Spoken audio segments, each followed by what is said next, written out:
Oke, bismillahirrahmanirrahim. Assalamualaikum warahmatullahi wabarakatuh. Jadi, insya Allah di sini saya akan menjelaskan mengenai final concept map atau mekanisme dari breast cancer, gitu ya.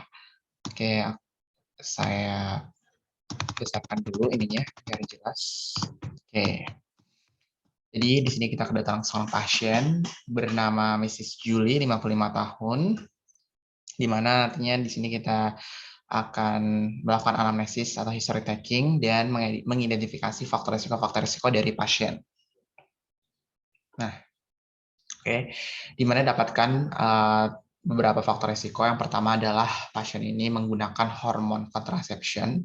Kemudian yang kedua, dapatkan pasien ini mengalami menarki pada umur 11 tahun. Kemungkinan besar ini sangat cepat ya. Kemudian yang ketiga ada faktor resiko bahwa pasien ini melahirkan pada usia 31 tahun. Di mana ketiga faktor resiko ini akan menyebabkan pasien akan terpapar hormon estrogen terlalu banyak. Contohnya, pertama pada hormon contraception. Pasien mengkonsumsi estrogen atau progesteron, otomatis tubuhnya akan terpapar estrogen. Kemudian yang kedua, pasien ini menarki 11 tahun. Dia menarkinya cepat, otomatis regulasi hormon menstruasi, estrogen dan juga progesteron juga akan meningkat. Kemudian yang ketiga, ada faktor risiko pasien ini melahirkan umur 31 tahun. Jadi rentang dari 11 tahun ke 31 tahun, pasien juga akan terpapar estrogen atau regulasi dari hormon menstruasi. Jadi ketika terpapar estrogen yang meningkat, maka estrogen itu akan menempel pada estrogen reseptor alfa, ya. Di mana ketika estrogen sudah menempel, maka akan berinteraksi dengan siklin. Siklin akan berikatan dengan CDK dan mengaktifasi CDK atau siklin dependent kinase, yang dimana siklin dan siklin ini jenisnya banyak sekali ya. Ada siklin D yang dia akan berikatan dengan CDK 4 atau 6, di mana dia akan percepat cell cycle dari fase G1 ke sintesis atau S. Terus ada siklin A yang dia berikatan dengan CDK1 atau 2 yang akan percepat cycle cell dari G2 ke mitosis atau proliferase. Kemudian siklin B yang berikatan dengan CDK1, dia akan mempercepat cell cycle dari fase G2 ke mitosis. Jadi intinya ketika terjadi aktivasi siklin dan CDK yang meningkat, maka sel-sel epitel khususnya yang ada di payudara, kalau misalkan kita sambungkan ke kasus ini yaitu pada ductal breast epithelium, itu akan mengalami proliferasi yang meningkat seperti itu. Nah, kalau misalkan proliferasi meningkat karena aktivasi siklin dan CDK yang meningkat pula, dia akan berpotensi mengalami DNA damage pada saat proses proliferase. Salah satunya adalah gen BRCA gitu. Nah, kalau misalkan kita lihat pada mekanisme yang sebelah kanan, estrogen yang berikatan dengan estrogen reseptor alfa akan terjadi positive feedback regulatory loop di antara ER-alfa atau estrogen reseptor alfa dan P53. Maksudnya gimana? Maksudnya adalah, jadi intinya estrogen reseptor yang teraktivasi karena estrogen mengikat ER akan mengaktifkan atau mengekspresikan gen P53.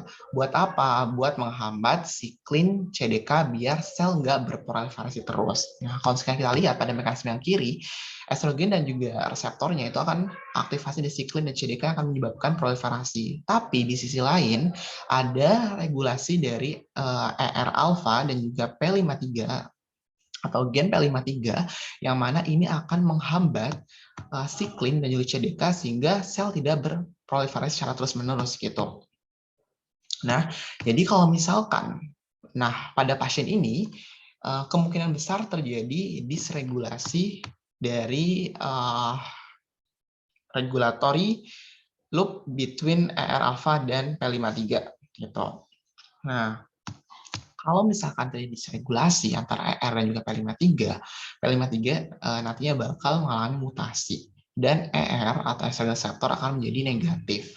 Dimana tadi ya, normalnya jika terjadi DNA damage, ada peran dari P53. Untuk apa? Untuk produksi protein RES atau P21, yang mana P21 ini tadi menghambat siklin dan juga CDK. Selain menghambat CDK dan siklin, P53 atau protein P21 juga, dia akan membuat DNA repair dari DNA yang rusak dan apoptosis sel, seperti itu.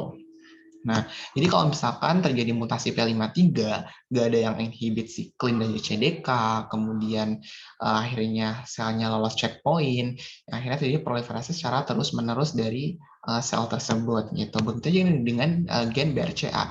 Ketika terjadi mutasi BRCA, maka nggak ada yang inhibit siklin dan juga CDK, yang akhirnya lolos checkpoint, lalu terjadilah proliferasi secara terus-menerus. Gitu. Ya, sehingga P53 yang mutasi dia juga akan menyebabkan ductal breast epithelium proliferation. Nah, ketika sudah terjadi mutasi pada BRCA dan juga P53, maka akan terjadi aktivasi dan peningkatan atau amplification dari HER2 protein dan juga mempromot ER negatif. Kenapa ER-nya negatif? Karena P53-nya sudah mutasi. Karena tadi kan ada regulasi antara ER dan juga P53. Nah, akhirnya pasien diperiksa HER2-nya positif, namun ER dan PR-nya negatif. Kemudian di sini ada beberapa mekanisme yang cukup penting. Saya lihat pada gambar. Jadi kalau misalkan ada ligan, jadi ligan ini adalah sejenis molekul atau ion, ia akan menempel pada HER2 ya di sini. Misalkan ini HER2, kita simpulkan ini HER2. Ini ada ligan atau molekul atau ion, dia akan menempel, maka akan menstimulasi phosphorylation dari tirosin kinase. Jadi ada tirosin kinase. Kalau misalkan ini nempel, maka tirosin kinase ini akan aktif gitu. Nah, kalau misalkan tirosin kinase akan sudah aktif, maka akan mengaktifkan sinyal pathway dari P13K, RAS, kemudian MAPK, MTOR gitu ya. Yang dimana sinyal-sinyal ini akan mengindus atau menyebabkan sel itu akan berprogresi dan berproliferasi gitu. Sehingga akan terjadi breast lump atau benjolan pada bagian payudaranya. Sehingga pada screening mamogram akan terjadi speculated density pada medial left breast atau payudara kiri, dan benjolan payudara ini akan terpalpasi atau terasa atau teraba pada bagian payudara kiri. Kemudian pada pemeriksaan ISG juga adanya massa yang diukur sekitar 35 kali 29 kali 14 mm pada payudaranya. Kemudian selain itu, payudara yang adanya massa ini akan menginvasi, jadi massa itu akan menginvasi ke bagian stroma, sehingga pada pemeriksaan biopsi sudah masuk grade 3 infiltrating ductal carcinoma. Ya, kemudian invasi massa ke stroma, dia akan masuk ke lymphatic vessel, akan menyebar ke lymph node terdekat, yaitu khususnya adalah di bagian left axilla, sehingga pada pemeriksaan USG left axillary atau axillary bagian kiri itu adanya massa diukur sekitar 15 kali 14 kali 15 mm. Nah, kalau misalkan di sini sudah didiagnosis ya biopsi grade 3, maka diagnosisnya adalah aggressive and advanced breast cancer. Mengapa agresif? Karena tadi ya gennya sudah mutasi gitu ya, BRCA dan juga P53. Bayangkan kalau misalkan sel gennya sudah mutasi, tumor supresor gennya nggak bisa menghambat proliferasi sel yang berproliferasi atau sel yang mitosis juga mengandung gen-gen yang termutasi gitu. Jadi makin banyak gen yang termutasi, makin banyak sel yang berproliferasi gitu. Jadi akhirnya pasien memilih untuk melakukan mastektomi dengan sentinel lymph node biopsi. Jadi disertakan dengan biopsi juga.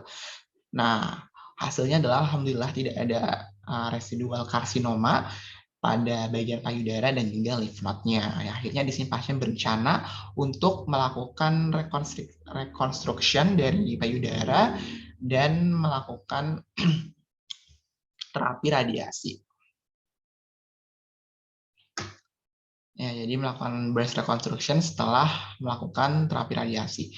Selain itu, sebelumnya pasien melakukan yang adjuvan kemoterapi yang diikuti dengan operasi dan radiasi setelah operasi.